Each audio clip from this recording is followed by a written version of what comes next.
የሐኪሞቹ ጥያቄ እኛም ጥያቄ ነው ሲሉ የመከላከያ ሰራዊት አባላቱ በጤና ባለሙያዎች ላይ እየደረሰ ያለውን ማዋከብ ተቃወሙ። በኦህዴድ የበላይነት ለሚዘወረው የአገዛዝ ስርዓት እያገለገሉ ከሚገኙት የመከላከያ ሰራዊት አባላት መካከል የሕክምና ባለሙያዎች የደሞዝ ጭማሪ ጥያቄ ስላነሱ ብቻ ለምን እንድንደበድባቸው እንታዘዛለን በሚል በርካቶች ተቃውሞ ማንሳታቸው ተሰምቷል። የፋሽስቱ አገዛዝ ዙፋን ጠባቂ ሰራዊት ጃርሳ ቅዱስ ጊዮርጊስ ቤተክርስቲያንና ጃርሳ ጤና ጣቢያን በዙ 23 በመደብደብ ከባድ ጉዳት ማድረሱ ታውቋል። በሰሜን ወሎ ዞን ጉባ ላፍቶ ወረዳ ጃርሳ ታዳጊ ከተማ ምንም አይነት ውጊያ በሌለበት ጃርሳ ቅዱስ ጊዮርጊስ ቤተክርስቲያንና ጃርሳ ጤና ጣቢያን የፋሽስቱ የብልጽግና አገዛዝ ዙፋን ጠባቂ ወታደር በዙ 23 ሲደበድብ የዋለ ሲሆን ከሰው ህይወት ባሻገር ተቋማቱን አውድሟል ሲሉ የመረጃ ምንጮች ተናግረዋል። አድማጭ ተመልካቾቻችን በዝርዝር እንመለከተዋለን። በክልሉ በሹፌሮቹ ላይ እየደረሰ ያለው እንግልትና ዘረፋ ተባብሶ መቀጠሉን ሹፌሮቹ ለሚዲያችን ተናግረዋል። ደቡብ ጎንደር ከደብረ ታቦር ወረታና ባህር ዳር እንዲሁም ከባህር ዳር ደብረ ማርቆስ በሚወስዱ አውራ ጎዳናዎች የሚፈጸሙ የዘረፋ ወንጀሎች ተባብሰው መቀጠላቸውን ሹፌሮቹ በምሬት ተናግረዋል። ይህንንም በዝርዝር እንመለከተዋለን። በክልሉ ወረራ የፈጸመው የብልጽግና ወታደር በአሁኑ ሰዓት ዋና መቀመጫ ካደረጋቸው ወታደራዊ ካምፖች በመውጣት ጥቃት እየሰነዘረ እንደሚገኝ ተገልጿል። በአዲስ አበባ ከተማ በአማራ ተወላጆች ላይ የሚፈጸመው እስርና እንግልት ዛሬም ተባብሶ መቀጠሉ ተገለጸ። በአዳነች አቤቤ የሚመራው የኦህዴድ ኃይል የአማራ ተወላጅ የታክሲ ሹፌሮችን ጨምሮ ባለሀብቶችን በመብራት በመፈለግ እያሰረ ገንዘብ እየጠየቀባቸው ስለመሆኑ የተጎጂ ቤተሰቦች ለሚዲያችን ተናግረዋል። አድማጭ ተመልካቾቻችን እነዚህንና ሌሎች ተጨማሪ መረጃዎችን ይዘናል። ሰላም ጤና ይስጥልን። የጥቁር አንበሳ ሚዲያ አድማጭ ተመልካቾቻችን እንደምን አምሽታችኋል? ዕለተ ማክሰኞ ግንቦት 9 2017 ዓ.ም መረጃዎችን ይዘን ቀርበናል። ከዜናዎቹ ጋር ሰናይት አያሌው ነኝ። አብራችሁን ቆዩ። ወደ ዝርዝር መረጃዎች አልፋለሁ።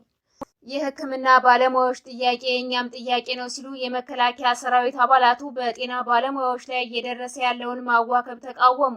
በኦህዴድ የበላይነት ለሚዘወረው የአገዛዝ ስርዓት እያገለገሉ ከሚገኙት የመከላከያ ሰራዊት አባላት መካከል የሕክምና ባለሙያዎች የደሞዝ ጭማሪ ጥያቄ ስላነሱ ብቻ ለምን እንድንደበድባቸው እንታዘዛለን በሚል በርካቶች ተቃውሞ ማንሳታቸው ተሰምቷል። የሰራዊት አባላቱ አክለውም የሕክምና ባለሙያዎች ጥያቄ እኛም ጥያቄ ነው፣ እኛም እጃችንን የሚጠብቁ ቤተሰቦች አሉን፣ ወይ ሞታችን አላማረ ወይ ደግሞ ደሞዛችን አላማረ የሚል ጥያቄ ለበላይ አዛዦቻቸው አንስተዋል ተብሏል። ወታደራዊ አዛዦቹ በበኩላቸው ወታደር አድርግ የተባለውን ብቻ ነው ማድረግ ያለበት እንጂ እንዲህ አይነት የሀገር ፍቅር የጎደለው ጥያቄ ማንሳት የለበትም። አይ ካላችሁ ግን ከመካከላችሁ ይህ ጥያቄ እንዲጠየቅ ያስተባበሩትን መርጠን ደረቅ እርምጃ ለመውሰድ እንገደዳለን የሚል ምላሽ መስጠታቸውን ወታደራዊ ምንጮች ተናግረዋል። ይህ ጥያቄ የተነሳው በወሎ ግንባር የሚገኙ የአገዛዙ ወታደሮች ባደረጉት ስብሰባ ላይ ስለመሆኑም ተጠቁሟል። የፋሽስቱ አገዛዝ ዙፋን ጠባቂ ሰራዊት ጃርሳ ቅዱስ ጊዮርጊስ ቤተክርስቲያንና ጃርሳ ጤና ጣቢያን በዙ 23 በመደብደብ ከባድ ጉዳት ማድረሱ ተሰምቷል። በሰሜን ወሎ ዞን ጉባ ላፍቶ ወረዳ ጃርሳ ታዳጊ ከተማ ምንም አይነት ውጊያ በሌለበት ጃርሳ ቅዱስ ጊዮርጊስ ቤተክርስቲያንና ጃርሳ ጤና ጣቢያን የፋሽስቱ የብልጽግና አገዛዝ ዙፋን ጠባቂ ወታደር በዙ 23 ሲደበድብ የዋለ ሲሆን ከሰው ህይወት ባሻገር ተቋማትን አውድሟል ሲሉ የመረጃ ምንጮች ተናግረዋል። ይህንን የተመለከቱት በአካባቢው የሚንቀሳቀሱ የፋኖ ኃይሎች በጨፍጫፊው ሰራዊት ላይ እርምጃ ወስደዋል።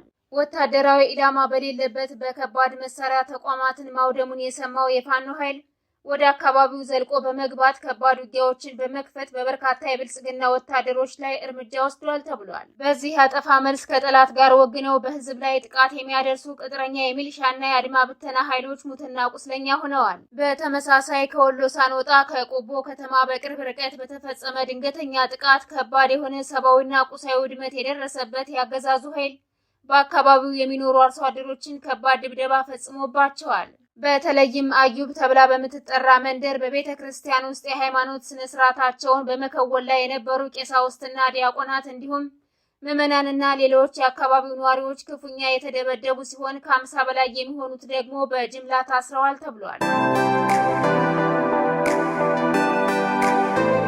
በሹፌሮች ላይ እየደረሰ ያለው እንግልትና ዘረፋ ተባብሶ መቀጠሉን ሹፌሮቹ ለሚዲያችን ተናግረዋል። በደቡብ ጎንደር ከደብረ ታቦር ወረታና ባህር ዳር እንዲሁም ከባህር ዳር ደብረ ማርቆስ በሚወስዱ አውራ ጎዳናዎች የሚፈጸሙ የዘረፋ ወንጀሎች ተባብሰው መቀጠላቸውን ሹፌሮቹ በምሬት ተናግረዋል። አሽከርካሪዎቹ እንደገለጹት ፋኖንን በሚሉ የታጠቁ ዘራፊ ኃይሎች በተከታታይ ዘረፋ ተፈጽሞብናል፣ ገንዘብ የለንም ካልን ድብደባና እስር ይፈጸምብናል። ከዚህ ቀደም ኬላዎችን በመዘርጋት ነበር ይህን ድርጊት የሚፈጽሙብን። አሁን ግን ዘራፊዎቹ በተመቻቸው ቦታ ሁሉ በማስቆም ይዘርፉናል ብለዋል። ከሹፌሮችና ከተጓዦች እንግልትና ዘረፋ ጋር በተያያዘ በተደጋጋሚ ስንዘግብ ቆይተናል። በፋኖ ስም የተደራጁ ዘራፊ ቡድኖች ቀረጽ በሚል ካለምንም ደረሰኝ በየመንገዱ እያስቆሙ ሹፌሮችን እየዘረፉ የሚገኙ ሲሆን ተጓዦችን ደግሞ የተለያዩ ውንጀላዎችን በመስጠት እገታና ዘረፋዎችን እንደሚፈጽሙባቸው በተደጋጋሚ መዘገባችን ይታወሳል። በክልሉ ወረራ የፈጸመው የብልጽግና ወታደር በአሁኑ ሰዓት ዋና መቀመጫ ካደረጋቸው ወታደራዊ ካምፖች በመውጣት ጥቃት እየሰነዘረ እንደሚገኝ ተገልጿል። በአማራ ሕዝብ ላይ ወረራ በመፈጸም በንጹሃን ላይ መጠነ ሰፊ ጥቃት እየፈጸመ የሚገኘው የብልጽግና ሰራዊት ባለቆቹ ትዕዛዝ ከየአቅጣጫው በመውጣት ወደ ገጠራማ አካባቢዎች በመግባት ጥቃት መሰንዘሩን አጠናክሮ መቀጠሉን የፋኖ ወታደራዊ ምንጮች ተናግረዋል። ሰራዊቱ አሁን ላይ በፋኖ የተያዙና ፋኖ የሚያስተዳድራቸውን ቀጠናዎች ያስመልሳለሁ በሚል ከሰፈረበት ካምፕ በመውጣት በተለይም ወደ ገጠራማ አካባቢዎች በመግባት በንጹሃኑ የአማራ ገበሬ ላይ ጥቃት እየፈጸመ እንደሚገኝ ተገልጿል። ቀጠናዎችን ለማስመለስ የጠላት ኃይል ከፍተኛ ጥረት እያደረገ የሚገኝ ቢሆንም ፋኖ የያዛቸውን ቀጠናዎች በማስከበር የሚያደርገውን ከፍተኛ ተጋድሎ አጠናክሮ በመቀጠል ጨፍጫፊውን የአብይ አህመድ ወንበር ጠባቂ ኃይል የታጠቀውን የጦር መሳሪያ በመማረክ ጭምር ጦርነቱን በበላይነት እየመራው እንደሚገኝ ይታወቃል።